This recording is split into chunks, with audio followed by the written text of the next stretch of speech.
Finale Sinner-Alcaraz. Est-ce que Alcaraz a gagné parce qu'il a eu de la chance ou de la réussite, ou est-ce qu'il a gagné parce que on peut l'expliquer d'une manière statistique? Parce que c'était dingue, et tu as raison, les 3 balles de match, c'est quand même le fait de jeu, le moment de bascule au niveau du match. Mais il y a peut-être d'autres moments de bascule qui sont à faire avant ces 3 balles de match et même avant le tournoi. Alors, on va parler des 3 balles de match.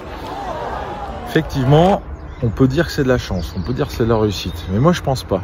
Parce que, en fait, on s'aperçoit que, selon les stats, Alcaraz au service, en première balle, gagne 63% de ses points.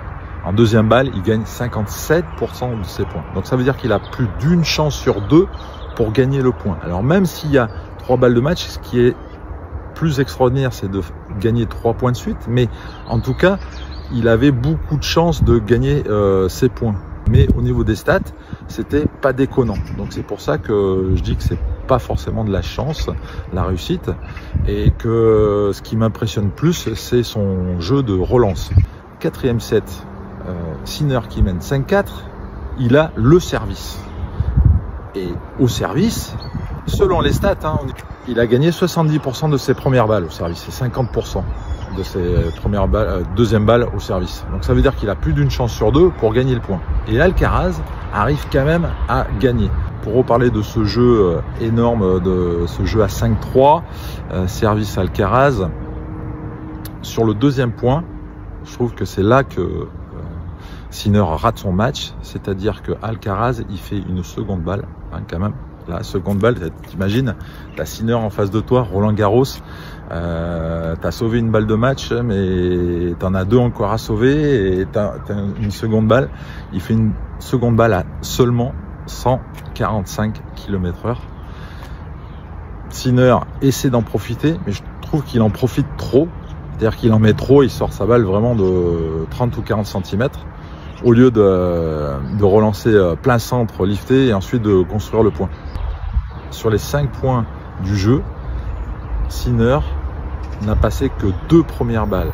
Et les 2 premières balles ont été tapées à une à 196 et l'autre à 202. Sinner, là, sur cette deuxième balle, là où il est faible, c'est que il a servi à 135, 144 et 145 km/h.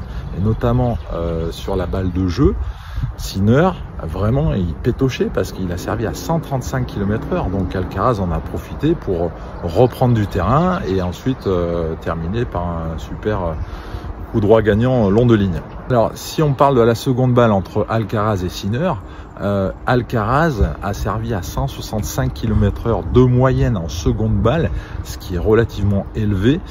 Et Sinner n'a servi en fait qu'à 54 km/h, même si c'est élevé. Et là, il peut s'améliorer dans ce paramètre-là pour vraiment repousser son adversaire. Maintenant, on va revenir sur un autre point. Je ne sais pas si tu te rappelles, mais dans le deuxième set, Sinner mène 6-4, 4-1. Et Alcaraz fait une remontada pour perdre le deuxième set seulement 7-6. Ce qui veut dire que Sinner, mentalement, il s'est certainement rappelé de ça et il devait se dire, bon voilà, faut pas que je lâche l'affaire parce que sinon Alcaraz peut revenir.